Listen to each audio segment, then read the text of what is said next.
Now, Malam Nasir El-Rufai, governor of Kaduna State, is no stranger to controversy, especially when elections draw near. In 2019, he caused a huge row over his comments that foreigners who try to intervene in the presidential election will go home in body bags. Well, this time, speaking on Arise Prime Time, he's laid into the presidency, saying that forces inside the villa are inciting Nigerians against the ruling APC, which interestingly controls both the presidency and the government. He and the APC Presidential Campaign Council have also accused the main opposition PDP of not having the poor people of Nigeria at heart by supporting the policy of the redesign of the Naira. Well, not surprisingly, the PDP has reacted angrily to those suggestions.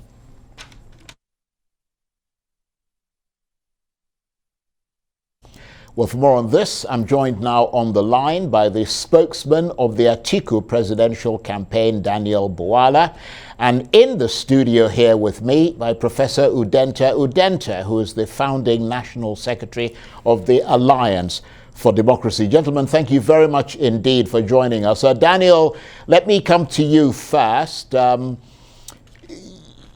What's your reaction to Malam Nasir El-Rufai's comments, which I have to say have dominated the airwaves over the last couple of days or so? I mean, take your pick, which part of what he said you want to respond to first? Right, thank you for having me, and good evening to Nigerians. Well, the comment of El-Rufai isn't a surprise to me because first, he is an APC governor, and two, he has interest in delivering Tinubu at all cost. And desperate people do desperate things, as is often said. There are so many things in what he said that can be faulted. One is the allegation against the president that the Nigerian people are suffering, and the president, that is by innuendo, didn't seem to have the feeling of the suffering of the masses. Let me state this, that if there is anybody who cares so much for the masses, I think it's the president over and above the governors, because the impression they create is that they are governors in their domain and have a feeling of the sufferings of the people. So let's be clear that if the governors care about the people, they have had so many Paris reforms and revenue, that was accrued to their respective states. They could have used that to establish structure and patterns that will give deliverables to the people. Secondly, those who are complaining about this restriction on the Naira are rich men who have stashed money, allegedly, in various safe locations across Nigeria. In fact, they've gone to the extent, from what we're hearing, of influencing sponsored dramatism, where you find in pockets of places people dramatizing suffering. And then you see even sponsored protests in order to blackmail the president. Because you need to know, Mr. Charles, that this policy was introduced 3 months ago.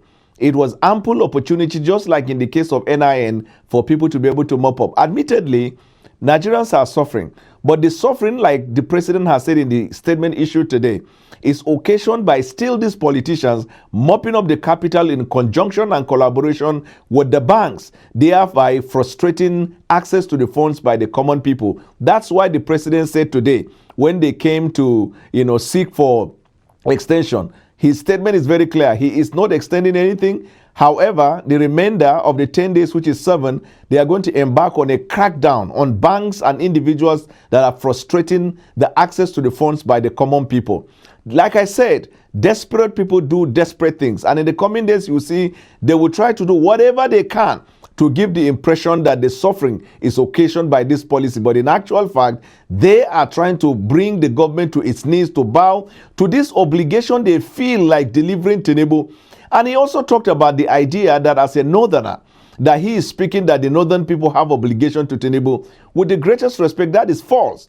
Because number one, we run a multi-party state.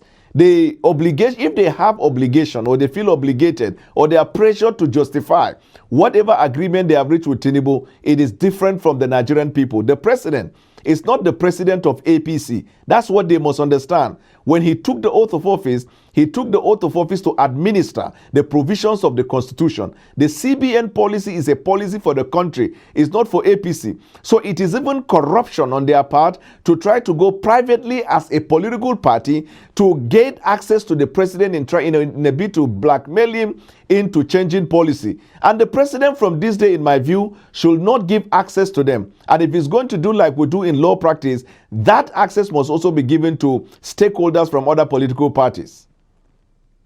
Well, Daniel, let me just let our viewers know that you're actually not in Nigeria, which is why we're seeing the backdrop that we're seeing behind you. You're in Paris, and we're going to come to Professor Odenta in a minute. But I don't know if you know, the APC have released a statement today suggesting that Atiku Abubakar does not have the poor people of Nigeria at heart. I think you touched on that briefly, and that if he did, he would not be supporting this policy of the redesign of the Naira. They've also suggested that those who operate money deposit banks and the oil marketers have created this Naira logjam and the fuel shortage to force the presidential election to favor Atiku Abubakar, and that their candidate Bola Tinubu has chosen to pitch his tent with the poor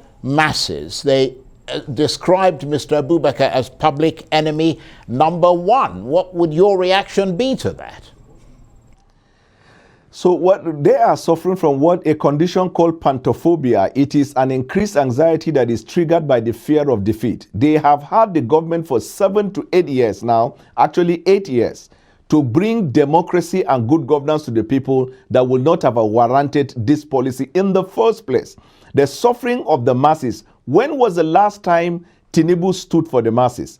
Even when the NSAS started, Tinubu was part of the people that stood with the establishment to crack down on the people who are expressing their own freedom of expression as enshrined by the Constitution.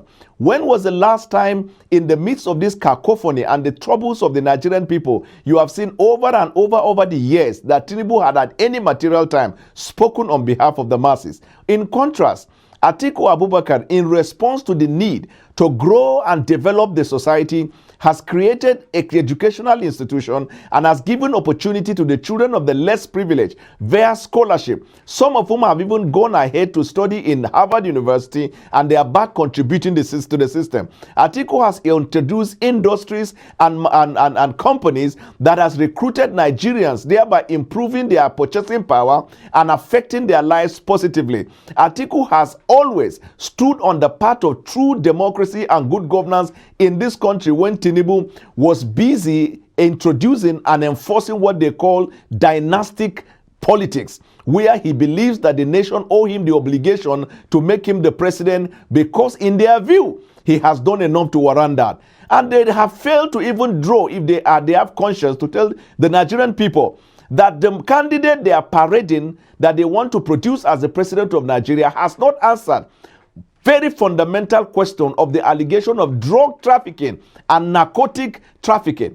This is fundamental because you cannot relate and connect with the world when you become a president if this nation is governed by someone who has such allegation. He has not been able to come out to explain anything. These governors, when the president introduced local government autonomy, what did they do? The autonomy would have produced good governance at the local level, thereby giving purchasing power and opportunity to the people at the local level. These same governors conspired against it. The El Rufai, who also spoke against a party and said the president didn't have any reason not to support them 100% and be partisan. When the party took a decision for good governance, El Rufai led a group of people that insisted that Adams Oshiomhole must be sacked. So to them, their definition of good governance is as enshrined by them. He has even, through BBC, insulted the sensibility of the elders in the north when he said that their governors are the true elders and that the elders in the north are overrating themselves. Since Sir Ahmadu Bello Tafawa Balewa, we have never had such a decent and contempt of the northern elites and elders like the way we have heard from him. And he has also spoken, he has always spoken with these assurances, they will win because they have an agenda. But I have a good news for you, Mr. Charles Anegolo, and by extension, the Nigerian people. The president has vowed, and this is what is in the docket of the international community, that he will deliver a free and fair election. He will not budge from them. Their meeting today with the president was a failure because he refused to concede to their demand, and rather he said he needs 7 days to introduce a crackdown that will make accessibility to the Naira easy for the people. There is nothing they can do to change this fact. Atiku is for the masses. Atiku believes in growth and development. Tinubu is for himself. He calls himself a Milokon. Everybody is working for him as if Nigeria owe him an obligation. Meanwhile, he has not contributed anything to the country as a nation that will warrant even that thought and that idea. And to hold the opinion that the country owe you an obligation is the greatest slap you can ever give to a free and democratic society.